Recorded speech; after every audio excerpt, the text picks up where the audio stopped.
آپ کو پتہ ہے 3 تحفے ملے نبی پاک علیہ السلام کو اس رات اللہ کی بارگاہ سے 3 خاص تحفے ملے ہیں. سورہ بقرہ کی آخری آیات یہ پڑھتے رہا کرو آمن الرسول سے. یہ جو آیتیں ہیں نا یہ بڑی کمال کی آیتیں، بڑی مقبول دعائیں قبول ہونے والی آیتیں ہیں، تو اس کو یاد کر لیں، نماز میں بھی پڑھا کریں، دعا میں بھی پڑھا کریں.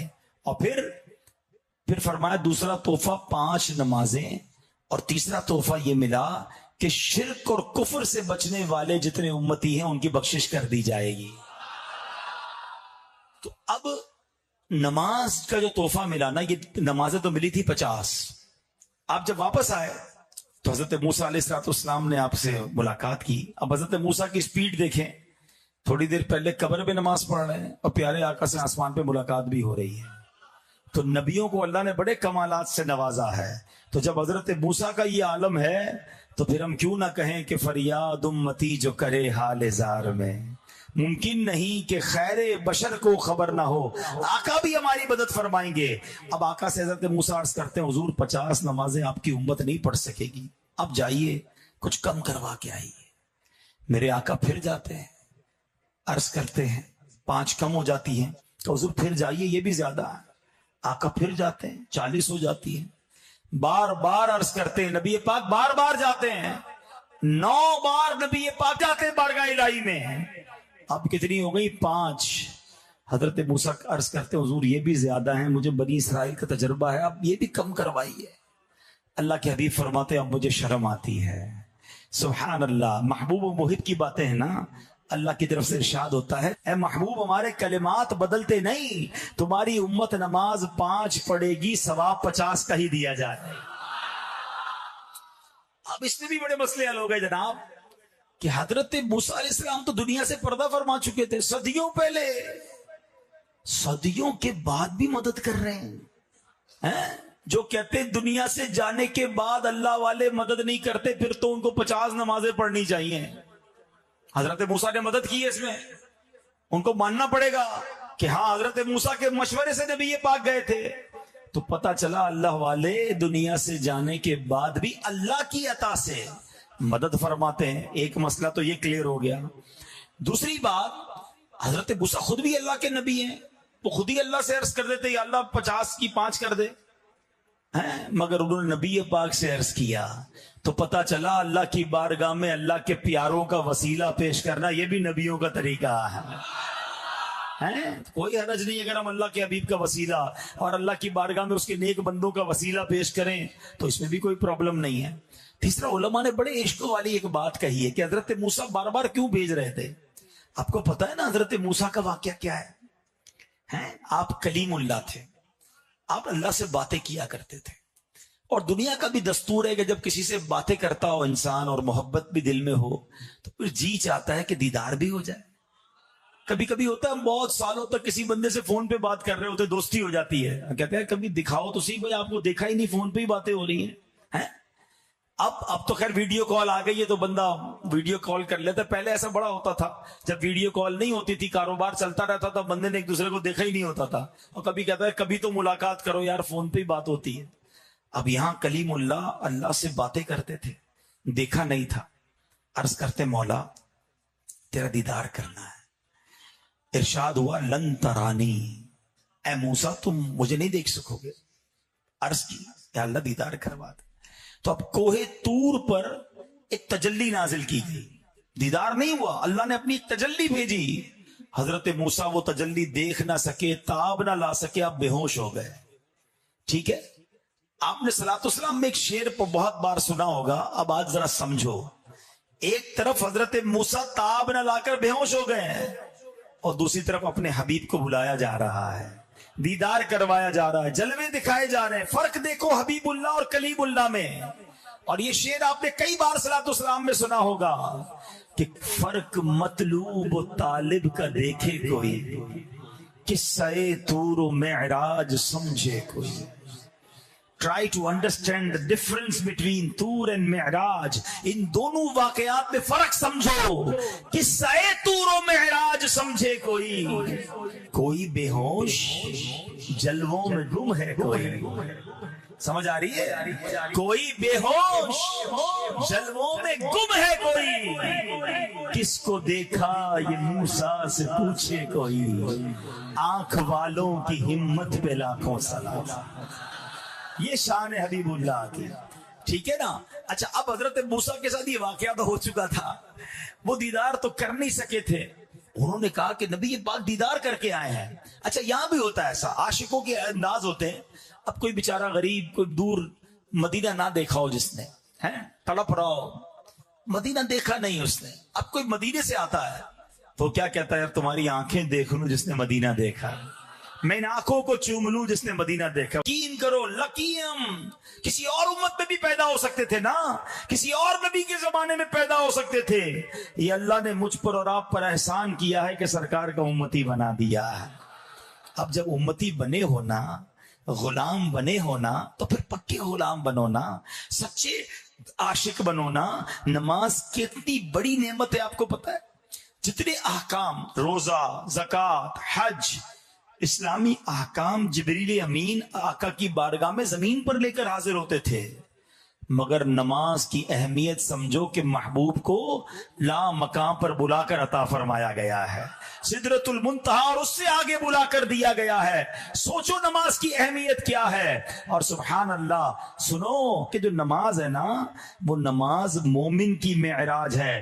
الصلاۃ معراج المومن، ارے نماز ہماری معراج ہے۔ آج آقا کی معراج کی بات سن رہے ہو نا، کہ نبی پاک کو معراج ملی، اس رات آقا خالی ہاتھ نہیں آئے، ہماری بھی معراج لے کر آئے ہیں کہ تم نماز پڑھ لو۔ اور سنو اے نمازیوں، بندے تو ہم بھی ہیں نا، تمنا تو ہماری بھی ہے نا کہ پیارے آقا نے تو خالق کا دیدار کیا ہے، ہم بھی تو دیکھتے مالک کیسا ہے، خالق کیسا ہے۔ جس رب نے دنیا اتنی خوبصورت بنائی، اس رب کی خوبصورتی کا عالم کیا ہوگا، مگر ہم تو بندے ہیں، ساڑی تو کوئی پہنچ ہی نہیں ہے۔ سنو میرے آقا نے مہربانی پتہ کیا کی، خود تو دیدار کر آئے، ساڑھے دیدار کا بھی انتظام کر دیا ہے، ہمارے دیدار کا بھی انتظام کر دیا۔ کیسے؟ روایتوں میں آتا ہے جو نمازی ہوتا ہے نا، نماز پڑھنے والا، رب راضی ہو گیا تو قیامت کے دن اللہ اسے اپنا دیدار عطا فرمائے گا۔ نماز پکڑ لو، یہ کمال کی کنجی ہے، ہاں یہ نماز چابی ہے سکسیس کی۔ اور نماز کے فضائل، اللہ اکبر، نماز بیماریوں کو دور کرتی ہے، نماز اندھیری قبر کا چراغ ہے، نماز مومن کی معراج ہے، نماز دین کا ستون ہے۔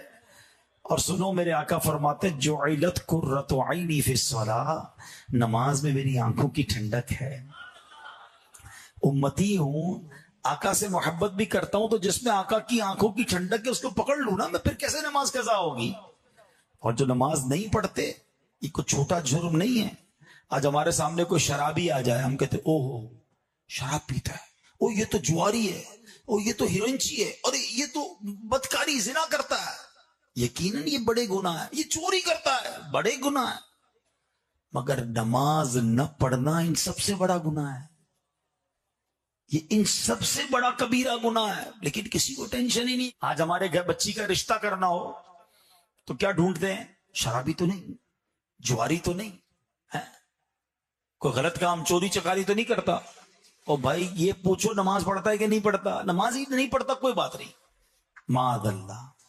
حالانکہ نماز فرق ہے مومن اور کافر کے درمیان۔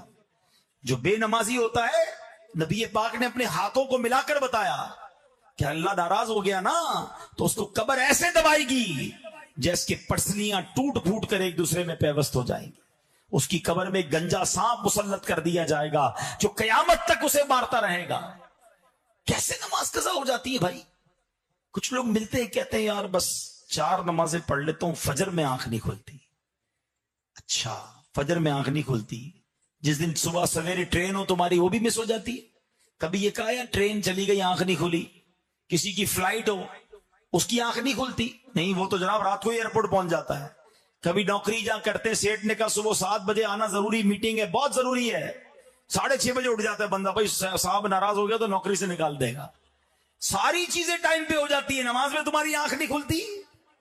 اس کا مطلب یہ کہ نماز کی وہ اہمیت نہیں ہے تمہارے نزدیک، ورنہ کیسے مومن کی ڈکشنری میں نماز قضا کیسے ہو سکتی ہے؟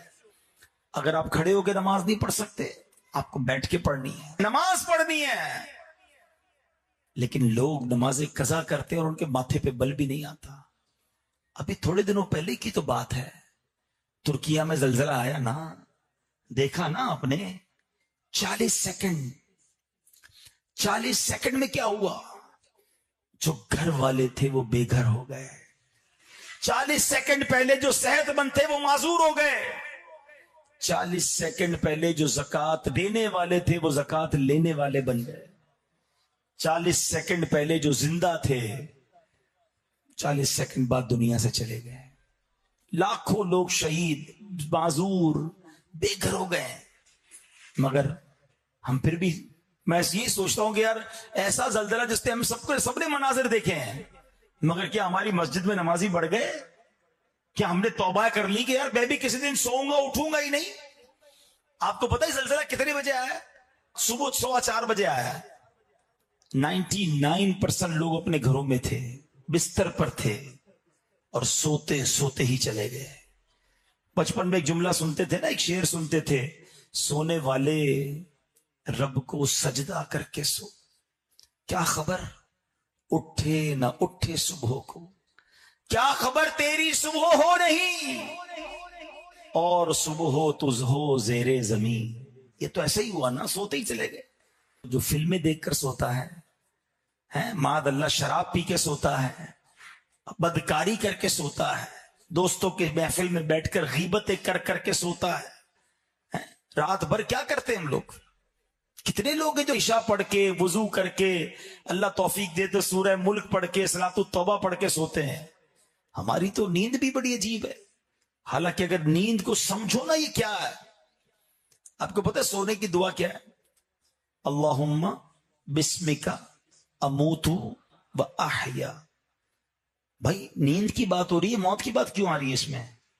حدیث میں نیند کو موت کی بہن قرار دیا گیا. اٹھنے کے بعد کی دعا پتہ ہے؟ الحمدللہ الذی احیانا بعد ما اماتنا والیہ النشور. اس اللہ کا شکر جس نے موت کے بعد پھر زندگی دی. ارے میں تو سو کے اٹھا ہوں.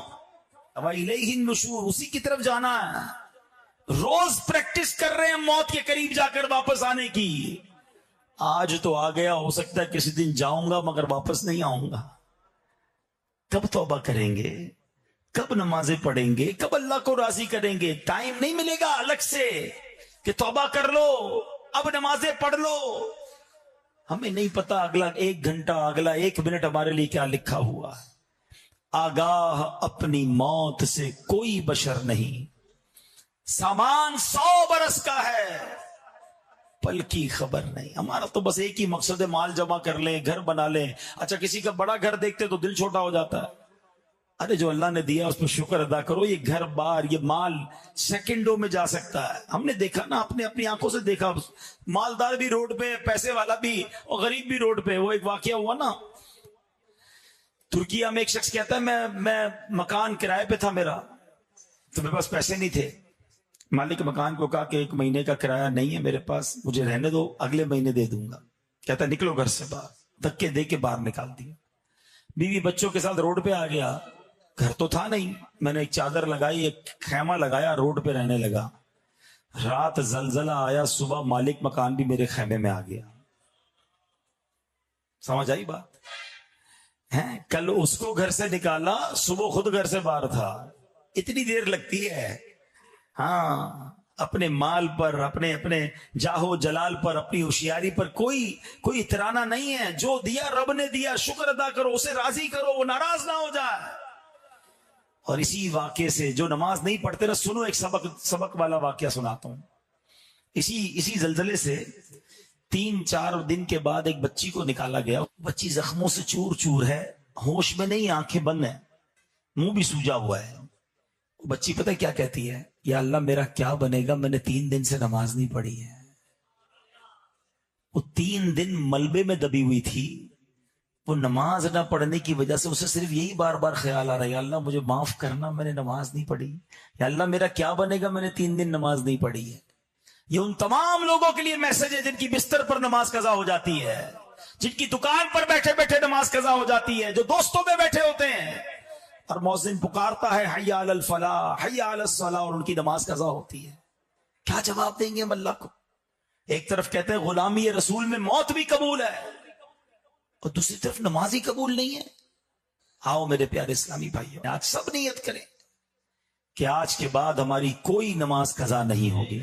اے میرے پیارے اسلامی بھائیوں، آج سے سینکڑوں سال پہلے زمین و آسمان کو سجایا جا رہا تھا، ستارے زمین کی طرف جھک رہے تھے، ہر طرف دھوم دھام تھی، جنت سجائی جا رہی تھی، فضائیں مہک رہی تھی، ہر طرف خوشیاں ہی خوشیاں تھی، کلیاں کھل رہی تھی، پھول مہک رہے تھے، بہار ہی بہار تھی، ہر طرف انوار و تجلیات کی بارش برس رہی تھی۔ اور مزے کی بات یہ تھی کہ یہ سارا اہتمام جن کے لیے ہو رہا تھا نا، وہ دو جہاں کے دولہا محبوب خدا صلی اللہ تعالی علیہ وسلم اپنی چچازاد بہن حضرت ام ہانی کے گھر پہ آرام فرما رہے تھے۔ آقا تو آرام کر رہے تھے اور سارا عالم سجایا جا رہا تھا، تیاری کی جا رہی تھی، قربان میں شان و عظمت کے سوئے ہیں چین سے بستر پر، جبریل امی حاضر ہو کر معراج کا مجدہ سناتے ہیں۔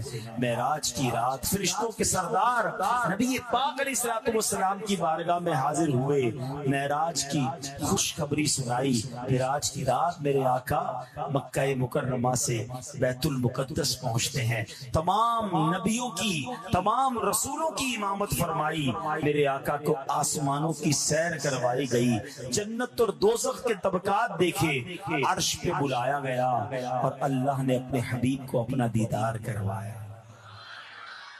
اے میرے پیارے اسلامی بھائیوں، بڑی مبارک رات ہے، ایسے ایسے واقعات ہوئے کہ جب بھی سنے ایمان تازہ ہو جاتا ہے۔ میرے پیارے اسلامی بھائیوں، اب اس سے پہلے کہ میں کچھ معراج کے واقعے کی تفصیل بیان کروں، معراج کے بارے میں علماء نے بڑی پیاری حکمتیں بیان کی ہیں۔ دیکھیں، ایک بات پہلے یہ سمجھ لیں کہ جتنے انبیاء آئے نا، سب کو معجزات عطا کیے گئے، اللہ نے سب کو معجزات دیے، مگر میرے آقا وہ ہیں، محبوب خدا ہیں نا، اللہ کے حبیب ہیں، آخری نبی ہیں صلی اللہ تعالی علیہ وسلم۔ پچھلے جتنے انبیاء کو جتنے معجزے عطا کیے گئے، میرے آقا کو ان تمام معجزات کا مجموعہ عطا کر دیا گیا۔ کم و بیش 1,24,000 انبیاء کو جتنے معجزے ملے نا، وہ سارے معجزات ٹوٹل کر لیں تو وہ بھی نبی پاک کو عطا کیے گئے، اور پھر کچھ خاص معجزات بھی دیے گئے جو اور کسی کو نہیں دیے گئے۔ اچھا، علماء بڑی پیاری بات فرماتے ہیں کہ یوں تو نبی پاک کے بہت سارے معجزات ہیں، میرے آقا تو سرتابہ قدم معجزہ ہے نا، اعلیٰ حضرت کہتے ہیں سرتابہ قدم ہے، تنے سلطان زمن پھول، لب پھول دہن پھول، زکن پھول بدن پھول، تن کا بھی ہمارے تو ہلائے نہیں ہلتا، آقا تم چاہو تو ہو جائے ابھی کوہ مہن پھول۔ تو میرے آقا تو سرتابہ قدم معجزہ ہے۔ علماء کہتے ہیں جتنے معجزات ہیں نا، یہ نارمل ہیں، چاند کا 2 ٹکڑے کر دینا، سورج کو واپس پلٹا دینا، لکڑی کو ہاتھ لگا کر تلوار بنا دینا، کسی صحابی کی آنکھ واپس لگا کر روشن کر دینا، خاری کنویں میں لعاب ڈال کر اسے میٹھا کر دینا۔ علماء کہتے ہیں یہ پیارے آقا کے لیے نارمل سی بات ہے، اگر جو میرے آقا کا مرتبہ ہے نا، جو شان ہے، اس کے مطابق 2 ہی معجزات ہیں، ٹھیک ہے؟ اور وہ 2 معجزے کون سے ہیں؟ ایک معجزہ ہے معراج کا، اور ایک معجزہ ہے قرآن مجید فرقان حمید کا۔ یہ نبی پاک کی شان بتاتا ہے۔ معراج کی رات کیا ہوا کہ وہ رب جس کو کسی نے نہیں دیکھا، اپنی سر کی آنکھوں سے اللہ کو کسی نے نہیں دیکھا، رب عز و جل نے اپنے محبوب کو اپنا دیدار کروایا۔ لوگ بڑی بحث کرتے ہیں، پتہ نہیں کیوں کرتے ہیں، کہ یار نبی پاک کو علم غیب ہے کہ نہیں؟ مجھے بتائیے ساری کائنات کا سب سے بڑا غیب کیا ہے؟ اللہ تبارک و تعالیٰ خود ہے، کیونکہ کسی نے دیکھا ہی نہیں ہے۔ غیب وہی ہوتا ہے نا، انسین، نالج آف انسین، بغیر دیکھے والی نالج، جس کو دیکھا نہ جا سکے، جو غیب میں ہو۔ تو کائنات کا سب سے بڑا غیب خود ذات باری تعالیٰ ہے، اللہ کو دیکھا ہی نہیں کسی نے، تو جب اللہ نے اپنا آپ دکھا دیا تو پھر کون سا خیر باقی رہ جائے گا؟ اچھا اب اس کی کچھ لاجکس بھی سمجھ لو، حکمتیں بھی سمجھ لو۔ پیارے آقا علیہ الصلوۃ والسلام کو جو دونوں معجزات دیے گئے نا، قرآن اور معراج، یہ بڑی کمال کی بات ہے، سمجھنے والی بات ہے کہ جتنے انبیاء آئے تھے نا، ان کا اس دور کے مطابق انہیں معجزات دیے گئے۔ حضرت عیسیٰ علیہ السلام کا دور تھا کہ جب لوگ علاج میں بڑے ترقی کر گئے تھے، تو اب جو اچھا علاج کرتا تھا لوگ اسے بڑا آدمی مانتے تھے۔ تو حضرت عیسیٰ علیہ السلام آئے تو اللہ نے آپ کو ایسا معجزہ دیا کہ آپ مادر زاد اندھے پر دم کرتے تھے، وہ آنکھ والا ہو جاتا تھا۔ کوڑ کے مرض والے جسم پر ہاتھ پھیرتے تھے، اس کو علاج ہو جاتا تھا۔ تو لوگوں نے کہا حضور علاج تو ہمارے ڈاکٹر بھی کرتے ہیں، مردہ کو زندہ نہیں کر سکتے، آپ مردہ کو زندہ کریں پھر ہم آپ کو اللہ کا نبی مانیں گے۔ اللہ کریم نے حضرت عیسیٰ کو یہ بھی معجزہ دیا کہ وہ مردہ کو جا کر کہتے کم باذن اللہ، تو وہ کھڑا ہو جایا کرتا تھا۔ معجزہ کیسا تھا اس دور کے مطابق۔ حضرت موسیٰ علیہ السلام کا دور آیا، جادوگروں کا دور تھا، طرح طرح کے جادو دکھاتے تھے۔ اللہ نے آپ کو عصا کا معجزہ دیا، آپ اپنی لکڑی ڈالتے تھے، وہ بہت بڑا سانپ بن جاتی اور سارے ان جادوگروں کے جادو کے سانپ کو نگل جاتی تھی، ٹھیک ہے نا۔ ید بیدا دیا، آپ اپنا ہاتھ گریبان میں ڈالتے تھے، وہ روشن ہو جاتا تھا۔ یعنی جیسا دور تھا، جیسے لوگ تھے، ویسا معجزہ۔ اب نبی پاک کا جو دور تھا نا، عرب کے لوگ تھے، ان کو اپنی زبان پر بڑا ناز تھا۔ وہ کہتے تھے ہم بڑے بولنے والے، ہمیں اچھا بولنا آتا ہے، انٹلیکچوئلز تھے۔ میں بڑی عجیب بات بتانے جا رہا ہوں، شاید بہت سارے لوگوں کو پہلی بار پتہ چلے گی۔ عرب کے رہنے والے کیا کہلاتے ہیں؟ عربی۔ کیا کہلاتے ہیں؟ اور جو عربی نہیں ہوتے وہ کیا کہلاتے ہیں؟ کیا کہلاتے ہیں؟ زور سے، عجمی۔ ہم کون ہیں؟ عجمی۔ کتنا شوق سے بتا رہے ہو، آپ کو پتا ہے عجمی کے معنی کیا ہے؟ عرب کے لوگ کہتے تھے ہم بولنے والے، ہم عربی ہیں، باقی ساری دنیا گونگی ہے۔ گونگا، بول نہ سکنے والے کو عجمی کہتے ہیں۔ یعنی ان کو اپنی بولی پر اتنا ناز تھا کہ وہ کہتے بولنا ہمیں ہی آتا ہے، عربیوں کو بولنا آتا ہے، باقی ساری دنیا عجمی، ہم عجمی ہیں، ہے نا۔ یعنی ایسا دور تھا، ان کے اندر زبانوں سے مقابلے ہوتے تھے، الفاظ سے مقابلے ہوتے تھے، تلوار کے مقابلے کے ساتھ ساتھ وہ کلام کے ذریعے بھی مقابلہ کرتے تھے۔ اب ایسے دور میں نبی پاک تشریف لائے، اللہ نے آپ کو کیسی زبان عطا فرمائی، کیسے جملے عطا فرمائے، اللہ اکبر۔ میرے آقا جب گفتگو فرماتے تھے نا تو بڑے بڑے فصحا، بلغا، انٹلیکچوئلز، ان کو اپنی زبان پر بڑا ناز تھا، وہ گنگ ہو جاتے تھے، خاموش ہو جاتے تھے کہ یہ کہاں سے گفتگو لے کر آئے، کدھر سے سیکھ کر آئے۔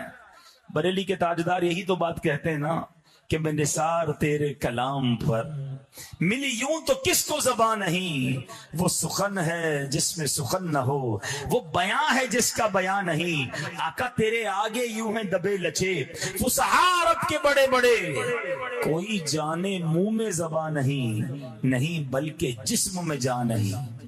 اب آقا نے قرآن کی تلاوت کرنا شروع کی، وہ کہتے ہی کسی بشر کا کلام نہیں ہے، قرآن کے آگے یہ سارے بے بس ہو گئے۔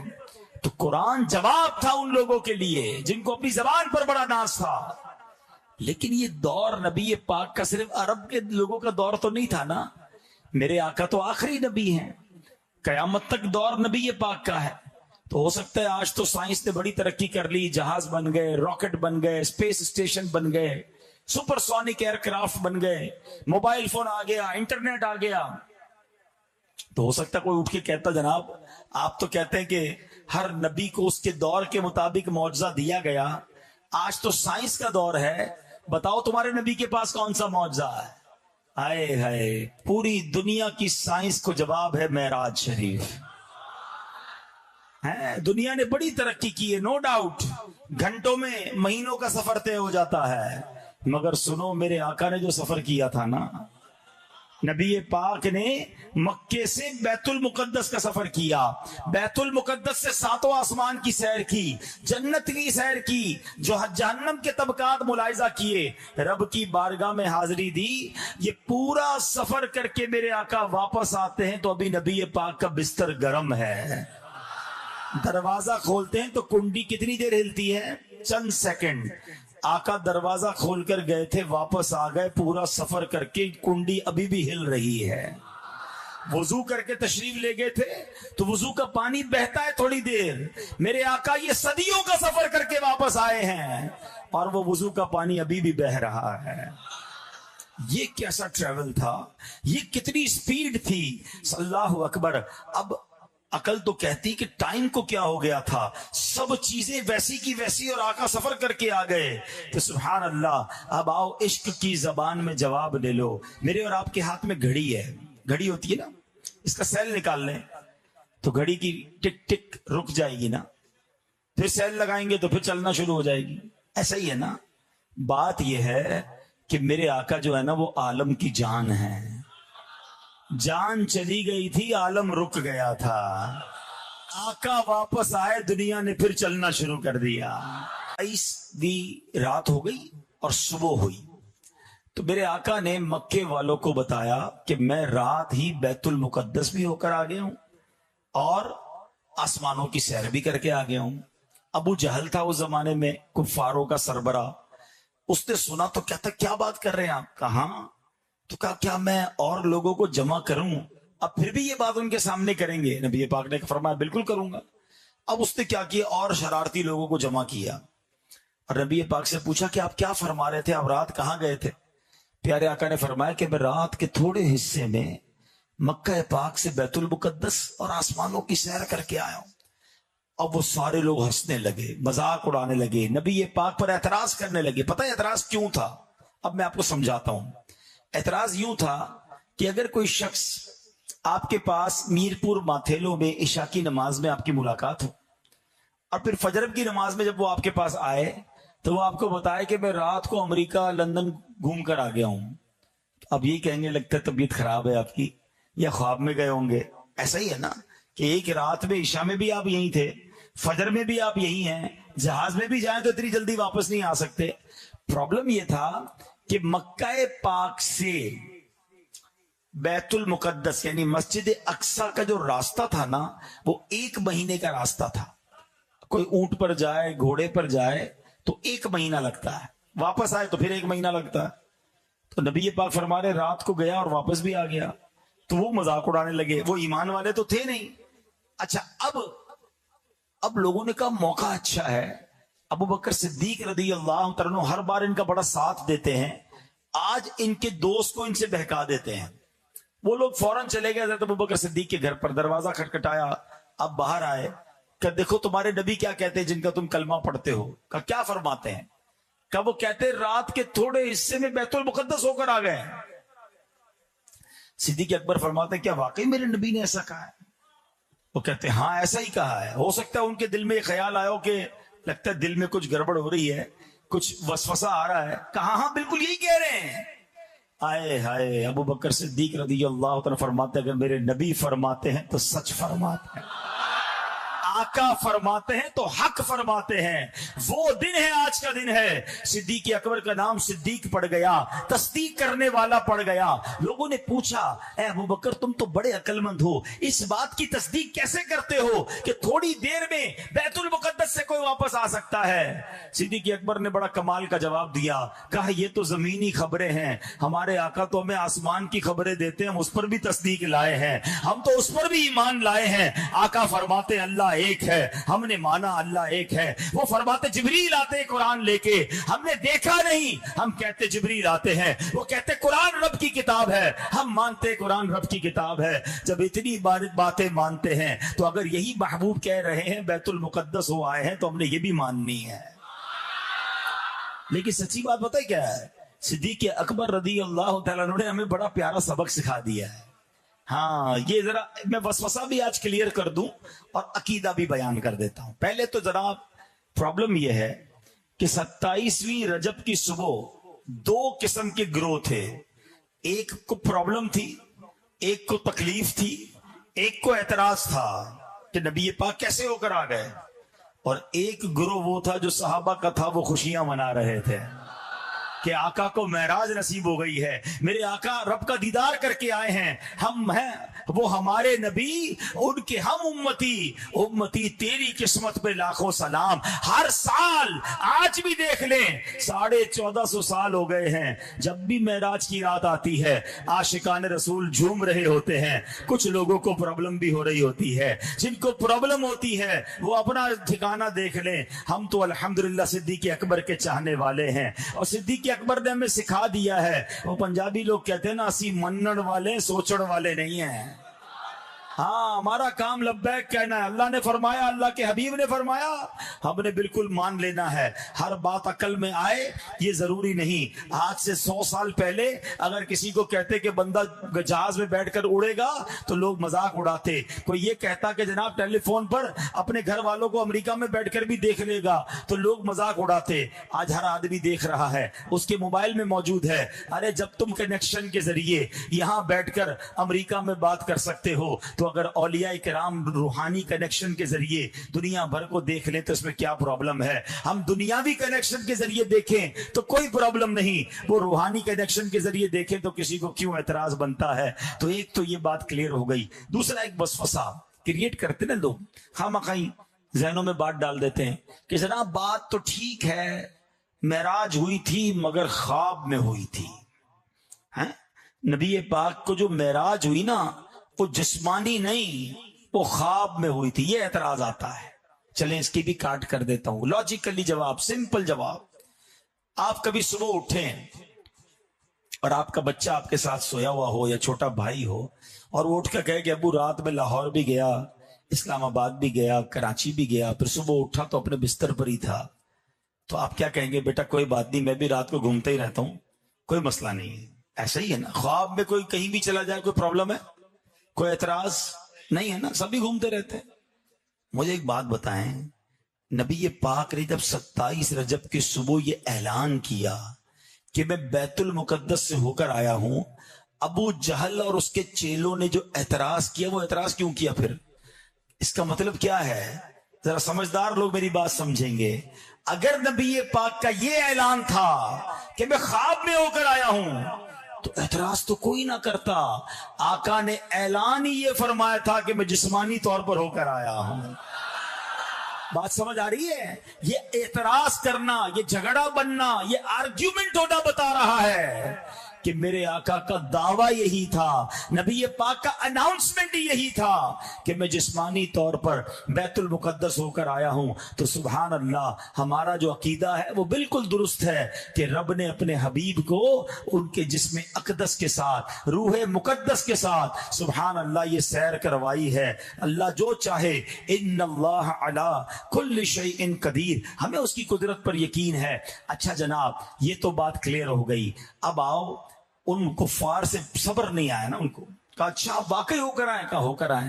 اچھا یہ بھی انہیں پتا تھا کہ یہ کبھی بیت المقدس گئے نہیں ہیں, نبی پاک کبھی جسمانی طور پر بیت المقدس نہیں گئے, انہیں معلوم تھا. تو انہوں نے کہا اچھا ایک بات بتائیں, آپ رات گئے؟ فرمایا ہاں میں گیا. کہا اچھا ہم آپ سے کچھ سوال کرنا چاہتے ہیں. کہو. کہ یہ بتائیں بیت المقدس کی مثال دے رہا ہوں, کتنے پلرز ہیں, اس کی دیواریں کیسی ہیں؟ کیونکہ ان کو یہ پتا تھا کہ کبھی گئے تو نہیں ہے, اگر یہ واقعی گئے تو بتا دیں گے. اچھا یہ بڑا ٹپیکل کوسچن تھا. اب مثال دیتا ہوں, میں آج بیان کر رہا ہوں, اب میں یہاں سے واپس چلا جاؤں تو کوئی مجھے کہے بتاؤ آپ گئے تھے؟ میں کہاں, بتاؤ جس گوڈاؤن میں گئے تھے اس کے پلر کتنے ہیں؟ تو میں نے پلر تھوڑی گنے ہیں بھائی, مجھے یہ بھی نہیں پتا پیچھے دیوار کا کلر کیا ہے. کوئی کہہ یار آپ بیان کرنے گئے تھے, بتائیں پیچھے دیوار کا کلر کیا ہے. میں بیان کرنے گیا تھا, چیزیں نوٹ کرنے تو نہیں گیا تھا کہ کتنی لائٹیں, کتنے پنکھے ہیں. اب نبی پاک سے بڑا عجیب سوال انہوں نے کیا کہ آپ واقعی گئے تھے؟ کہاں. تو بتائیے اس کی دیواریں کیسی ہیں, اس کی محرابیں کیسی ہیں. اب انہوں نے نبی پاک کو ایک طرح سے معاذ اللہ جھوٹا ثابت کرنے کے لیے عجیب عجیب سوال کرنے شروع کر دیے, مگر انہیں معلوم نہیں تھا وہ بات کس سے کر رہے ہیں. وہ رب کے حبیب ہیں جن کے سبب کائنات بنی ہے. اللہ اکبر. اب دیکھو اس دن کیا ہوا, اللہ کریم نے اپنے محبوب کے سامنے, ہم کہتے ہیں نا ڈیجیٹلی, جناب آج کل جو ہے وہ کمپیوٹر کے ذریعے بہت ساری چیزیں ہم دیکھ سکتے ہیں, انٹرنیٹ کا زمانہ ہے. 1450 سال پہلے میرے رب نے اپنے حبیب کے سامنے بیت المقدس کو پیش کر دیا.